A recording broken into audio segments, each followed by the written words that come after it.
just fucking with you. Sharp Customs.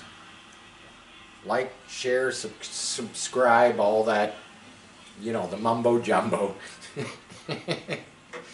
No, I'm not playing the goddamn guitar. I'm gonna put it away. We got other stuff to go on about. So, as you all know, we have this 1965 Mustang convertible. Before I get started with my rambling on,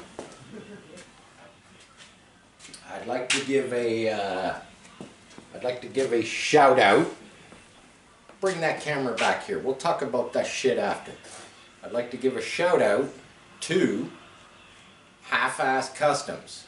If you don't know who they are, go check him out. He just had his shop burned down in, he's out of Manitoba.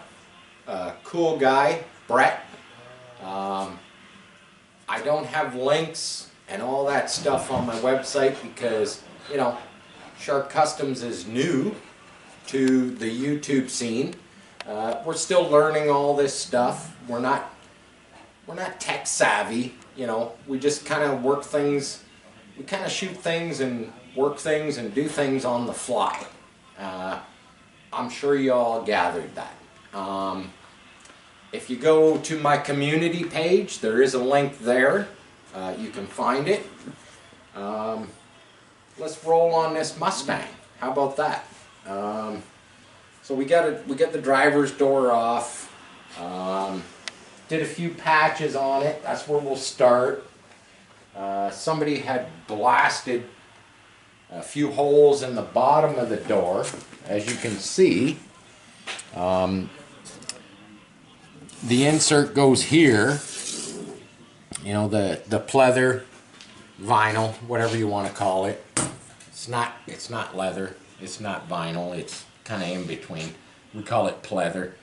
But they put some speaker holes here and one here, and then they pop riveted some aluminum patches over there.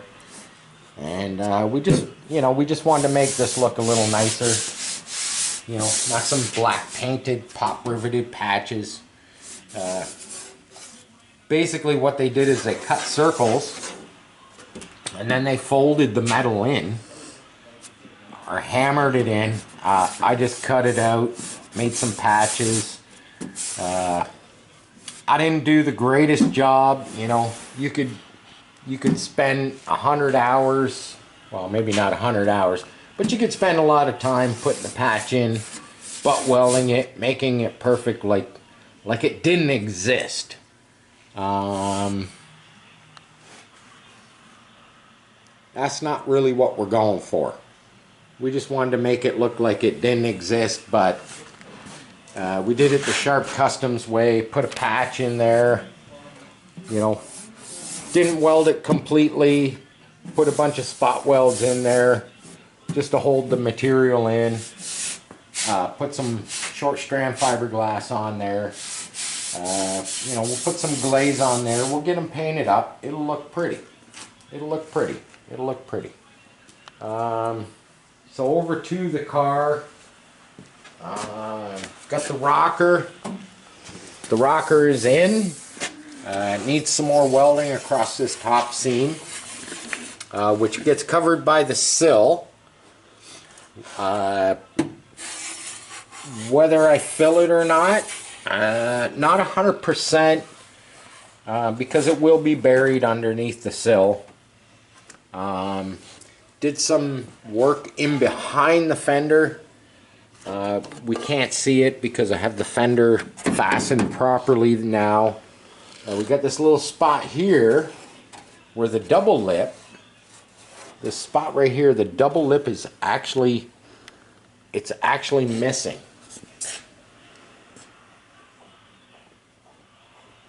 The double lip is missing. We got to repair that. I'm going to have to put something in here because I need to pull this out. You can see how it flexes.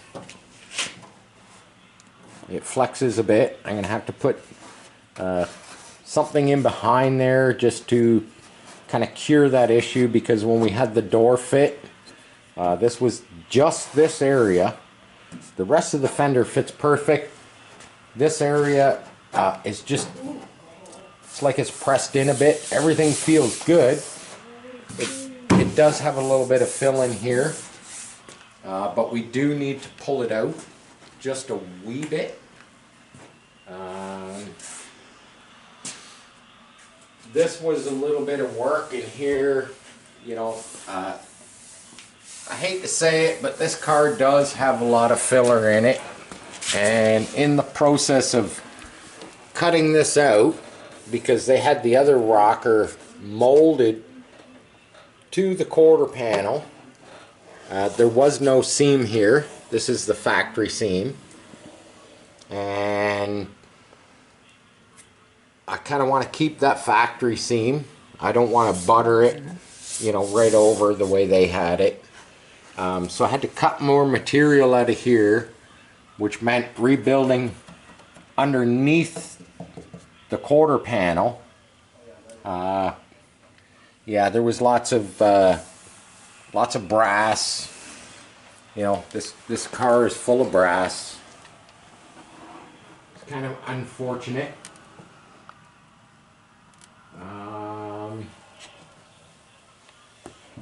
So yeah, we got it looking good. I got this filled back in. I put some glass in here, some short strand, a little bit of glaze. Got it kind of feathered into what was already there. We don't want to get carried away of stripping out what somebody else already sculpted down the road. You know, because these little projects, you could, you know, the more you dig, the more you find, and you could keep going and going and going. That pile of shit on the floor, this thing right here, basically what this thing is this is a vent. You can see the damper, and anybody that knows, I can't even open it. Anybody that knows anything about it, because it's so rusted, it's almost rotten. So basically this lets the fresh air into the car. Now, as you can see, I want people to know this. That was a mouse nest. All these seeds, all this stuff was packed in the top of this thing. Now, you're probably wondering, well, where did this come from? Well, I'll show you where it came from. It came from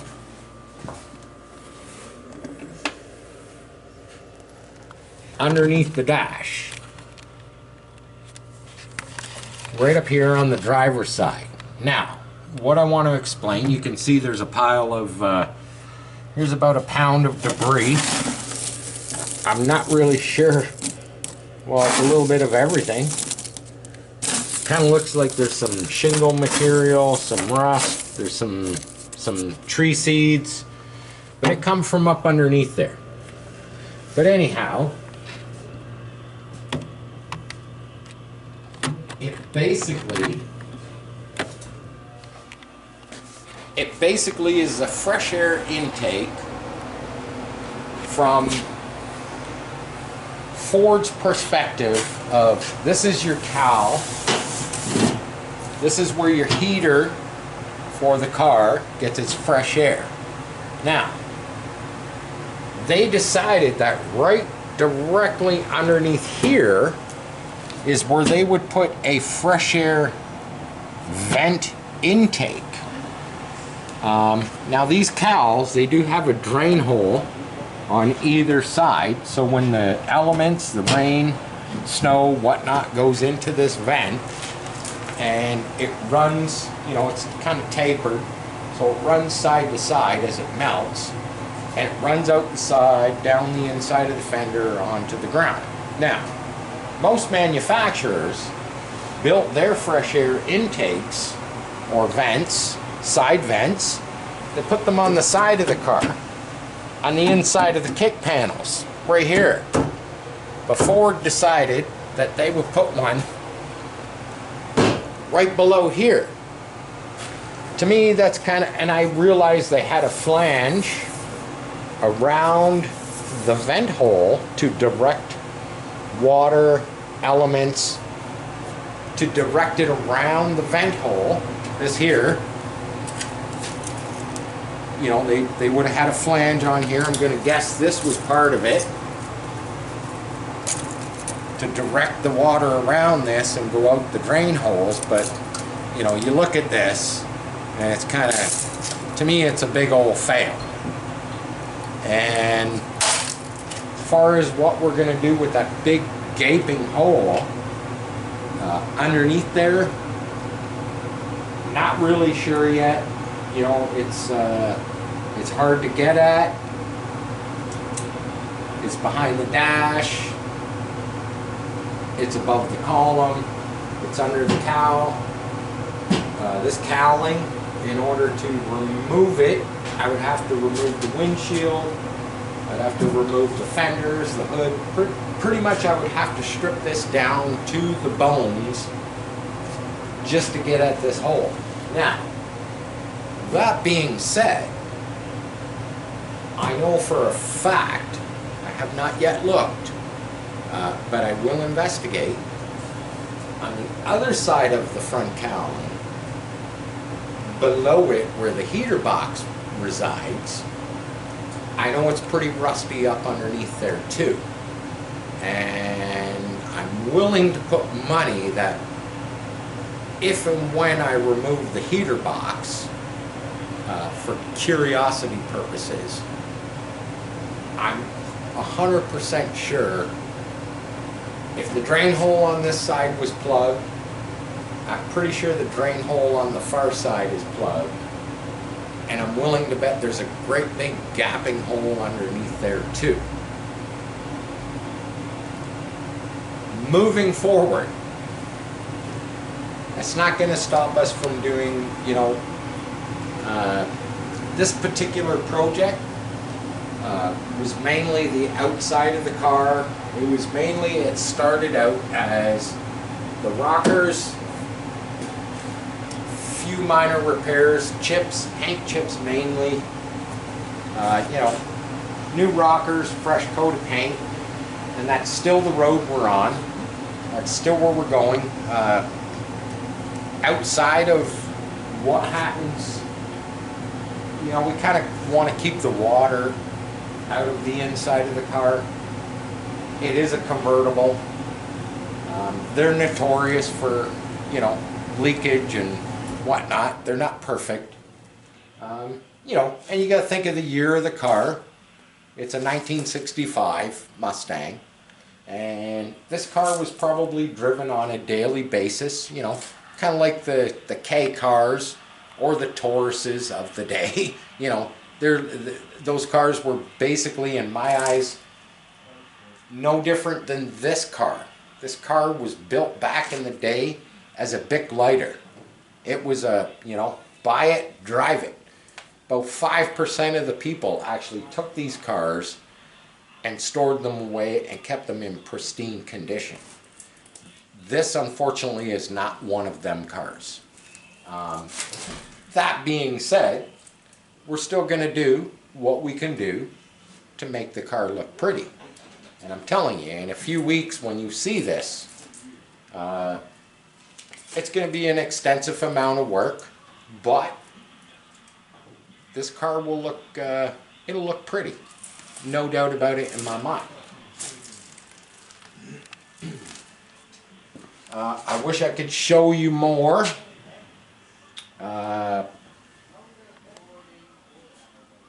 All we can do is pick away at it. And on another note, just something I just thought of. We got the quarter scale Chevy pickup up there on the shelf, the body, we got the chassis. Basically, since our last video, I put the chassis up there. I have not worked on the drivetrain. That still needs worked on. We did do some crazy donuts out in the rain in a wet asphalt yard. The body, as far as the body, the whole molding process, that is going to go forward very soon. I am going to jump back into that probably this month, the month of May, just purely because I need to get back onto that project. I have a lot of you, the quarter scalers out there that are, you know, they're looking very forward to seeing updates on that, and I have to make some time. I'm not waiting for the damn gel coat anymore. I'm just going to buy some from somewhere else, because the company that was supposed to reship me another gallon of the tooling gel coat, I've heard nothing. So I want to say nothing bad about them, but don't be surprised if in an upcoming video I say something bad about them, just because they haven't come forward. And you know, they should have did the right thing, and they haven't. They haven't even called me, they haven't emailed me, they haven't reimbursed me the money, they haven't done anything. So as far as I'm concerned, that company is useless. I'm moving on. I'm gonna buy some more tooling gel coat elsewhere and move on that project. So for tonight, another late video. Sharp Customs, share, like, subscribe, you know the routine. I'm going to say peace out.